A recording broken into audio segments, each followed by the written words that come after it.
Yeah. We want to talk right now about how this week spokespeople from Google and Amazon testified before the Pennsylvania Public Utility Commission. They discussed the rise in demand for data centers and the energy demand that comes with them. Our Pennsylvania State Capitol correspondent Kara Jeffers. Our lives exist online, and online, the internet, is physically stored in data centers. With an average of 21 connected devices per household in the U.S., the role of data centers is expected to grow as consumers and businesses generate twice as much data in the next 5 years as they did in the past decade.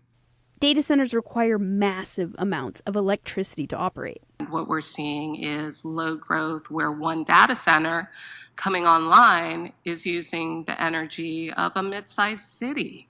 Electric grids don't have the energy supply to meet demand, so with small supply and lots of demand, prices are set to skyrocket. That's where the Public Utility Commission comes in, PUC for short. We want to make sure we're protecting consumers and our ratepayers from potential stranded costs for upgrades for load that may not come into play. Pennsylvania's PUC wants to create tariffs, extra fees and rules and specific rates for large load customers.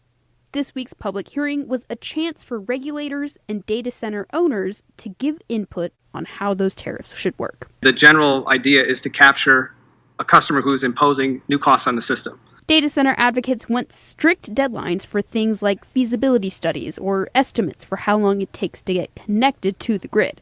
But they want the fees they pay to match the size of projects and for there to be flexibility in other parts of contracts. When we're waiting months to even a year for a study, it's very problematic, obviously. In turn, the PUC wants transparency from any contract signed and for more accurate measurements of energy demand.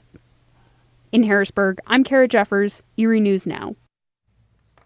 Kara, thank you.